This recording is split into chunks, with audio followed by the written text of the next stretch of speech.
A True Story of Death and Life. 90 Minutes in Heaven by Don Piper with Cecil Murphey. Chapter 2. My Time in Heaven. He was afraid and said, "How awesome is this place! This is none other than the house of God. This is the gate of heaven." Genesis 28:17. When I died, I didn't float through a long dark tunnel. I had no sense of fading away or of coming back. I never felt my body being transported into the light. I heard no voices calling to me or anything else. Simultaneous with my last recollection of seeing the bridge in the rain, a light enveloped me with a brilliance beyond earthly comprehension or description. Only that. In my next moment of awareness, I was standing in heaven. Joy pulsated me as I looked around, and that moment I became aware of a large crowd of people.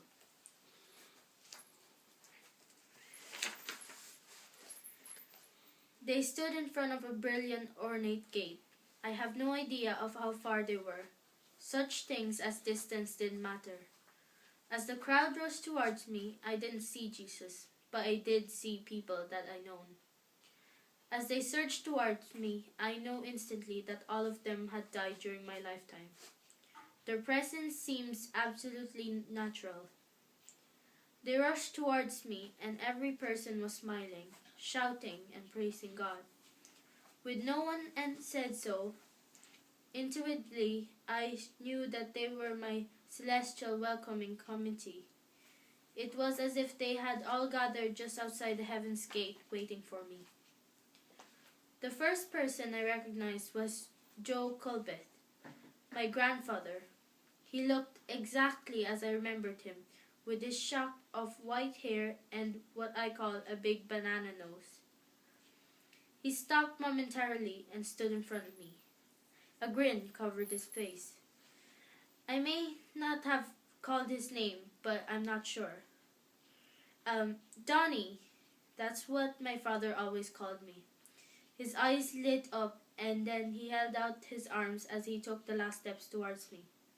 He embraced me, holding me tightly. He was once again the robust, a strong grandfather I had remembered as a child. I'd been with him when he suffered a heart attack at home, and had ridden with him in the ambulance. I had been standing just outside the emergency room at the hospital when the doctor walked out and faced me. He shook his head and said softly, "We did everything we could." My grandfather released me, and I stared into his face. An ecstatic bliss overwhelmed me. I didn't think about his heart attack or his death, but I couldn't get past the joy of our reunion. How either of us reached heaven seemed irrelevant. I have no idea why my grandfather was the first person I saw. Perhaps it had something to do with my being there when he died. He wasn't one of my great spiritual guides of my life, although he certainly influenced me positively in that way. After being hugged by my grandfather, I don't remember who was second or third. The crowd surrounded me. Some hugged me and a few kissed my cheek, while others pumped my hand. Never had I felt more loved. One person in that greeting committee was Mike Wood, my childhood friend. Mike was special because he invited me to a Sunday school and was influential in my becoming Christian. Mike was the most devoted young Christian I knew. He was also a popular kid and had lettered 4 years in football, basketball, and track field, and an amazing feat. He also became a hero to me because he lived the Christian lifestyle he often talked about.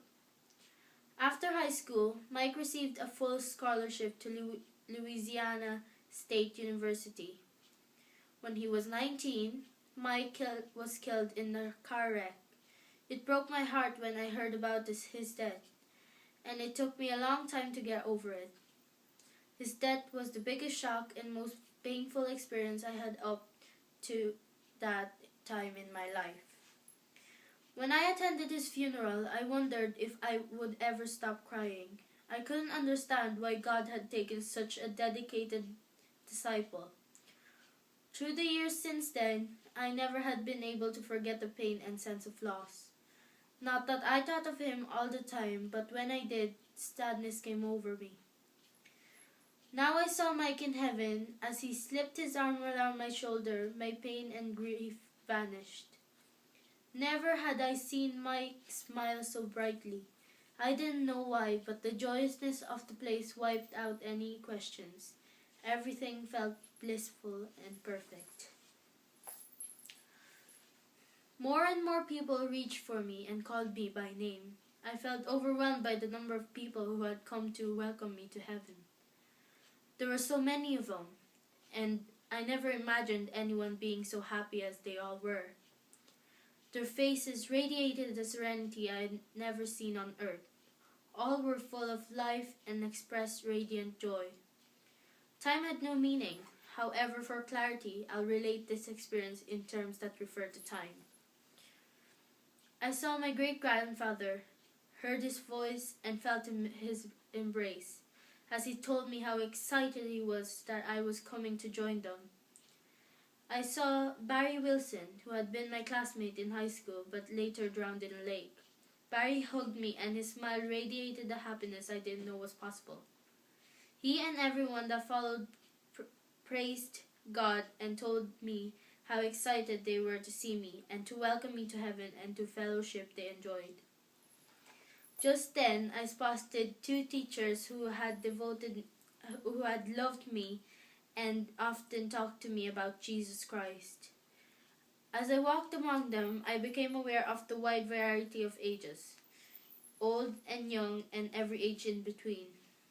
Many of them hadn't known each other on earth, but each had influenced my life in some way. Even though they hadn't met on earth, they seemed to know each other now. As I tried to explain this, my words seemed weak and hardly adequate, because I have to use earthly terms to referring an imaginable joy, excitement, warmth, and total happiness. Everyone continually embraced me, touched me, spoke to me, laughed, and praised God. This seemed to go on for a long time, but I didn't tire of it. My father is one of the 11 children. Some of his brothers and sisters had as many as 13 children. When I was a kid, our family reunions were so huge we rented an entire city park in Monticello, Arkansas. We Pipers are affectionate, with a lot of huggings and kissings whenever we come together.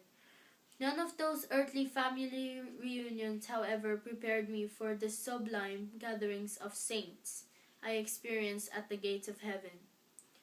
Those who gathered at the Monticello were some of the same people waiting for me at the gates of heaven.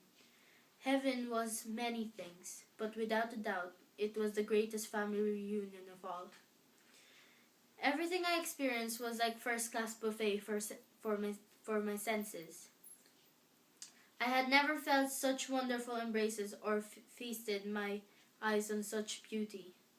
Heaven's light and texture defy earthly eyes or explanation. Warm, radiant light engulfed me. As I looked around, I could hardly grasp at the vivid, dazzling colors. Every hue and tone surpassed anything I had ever seen. With all the heightened awareness of my senses, I felt as if I had never seen, heard, or felt anything so real before. I don't recall that I tasted anything, yet I knew that if I had, that too would have been more glorious than anything I had eaten or drunk on earth. The best way I can explain it is to say that I felt as if I were in another dimension. Never, even in my happiest moments, had I ever felt so fully alive. I stood speechlessly in front of the crowd of loved ones, still trying to take in everything. Over and over, I heard how overjoyed they were to see me and how excited they were to have me among them. I'm not sure if they actually said the words or not, but I knew they had been waiting and expecting me. Yet I also knew that in heaven there is no sense of time passing. I gazed at all faces again, and I realized that they had contributed to my becoming a Christian, or had encouraged me by growth as a believer. Each one had affected me positively. Each had spiritually impacted me in some way and helped me make a better disciple. I knew, again, one of those things I knew without being aware of, I had absorbed that information, that because of their influence, I was able to present with them in heaven. We didn't talk about what they had done for me, or our conversation centered on the joy of my being there and how happy they were to see me. Still overwhelmed, I didn't know how to respond to their welcoming words. "I'm happy to be with you," I said, and even those words couldn't express the utter joy of being surrounded and embraced by all those people I loved. I wasn't conscious of anything I'd left behind and felt no regrets about leaving family or possessions. It was as if God has removed any negative things or worrisome from my consciousness, and I would only rejoice at being together with these wonderful people. They looked exactly as I once knew them, although they were more radiant and joyful than they'd ever been on earth. My great-grandmother, Haiti Man, was a Native American. As a child, I saw her only after she developed osteoporosis. Her head and shoulders were bent forward, giving her a humped appearance. I especially remember her extremely wrinkled face. The other thing that stands out in my memory is that she had false teeth, which she didn't wear often. Yet when she smiled at me in heaven, her teeth sparkled. I knew they were her own, and when she smiled, it was the most beautiful smile I'd ever seen. Then I noticed something else. She wasn't slumped over. She stood strong and upright, and the wrinkles had been erased from her face. I have no idea what age she was, and I didn't even think about that. As I stared at her beaming face, I sensed that age has no meaning in heaven. Age expresses time passing, and there's no time there. Of all the people I encountered were the same age they had been all of the last time I had seen them, except that the ravages of living on earth had vanished. Even some of their features may not have been considered attractive on earth. In heaven, every feature was perfect, beautiful, and wonderful to gaze at.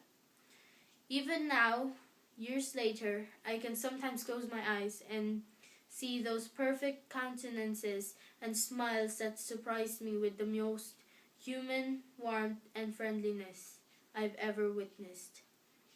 Just being with them was a holy moment and remains a treasured hope. When I first stood in heaven, they were still in front of me and came rushing towards me. They embraced me, and no matter which direction I looked, I saw someone I had loved and who had loved me. They surrounded me, moving around so that everyone had the chance to welcome me to heaven. I felt loved, more loved than ever before in my life. They didn't say they loved me. I don't remember what words they spoke. When they gazed at me, I knew what the Bible means by perfect love. It emanated from every person who surrounded me. I stared at them, and as I did, I felt as if I absorbed their love for me. At some point, I looked around and sight overwhelmed me. Everything was brilliantly intense. Coming out from the gate, a short distance ahead was a brilliance that was brighter than the light that surrounded us, utterly luminous. As soon as I stopped gazing at the people's faces, I realized that everything around me glowed with dazzling intensity. In trying to describe the scene, words are totally inadequate. because human words can't express feelings of awe and wonder at what I beheld. Everything I saw with intense brightness. The best I can describe it is that we began to move towards the light. No one said it was time to do so, yet we all started forward at the same time. As I stared ahead, everything seemed to grow taller, like a gentle hill that kept going upward and never stopped.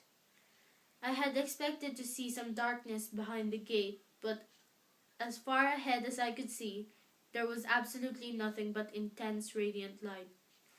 By contrast, the powerful light I had encountered when I met my friends and loved ones paled into darkness as the radiance and iridescence in front of me increased. It was as if each step I took intensified the glowing luminosity. I didn't know how it could get more dazzling, but it did. It would be like cracking the open door of a dark room and walking into the brightness of a noonday sun. As the door swung open, the full rays of the sun burst forth, and we were momentarily blinded. I wasn't blinded, but I was amazed that the luster and intensity continually increased. Strange as it seems, as brilliant as everything was, each time I stepped forward, the splendor increased. The farther I walked, the brighter the light. The light engulfed me, and I had the sense that I was being ushered into the presence of God. Although our earthly eyes must gradually adjust to light or darkness, my heavenly eyes saw with absolute ease. In heaven, each of our senses is immeasurably heightened to take it all in. And what sensory celebration! A holy awe came over us as I stepped forward. I had no idea of what lay ahead, but I sensed that with each step I took, it would grow more wondrous. Then I heard the music. End of chapter 2. A True Story of Death and Life, 90 Minutes in Heaven by Don Piper with Cecil Murphey.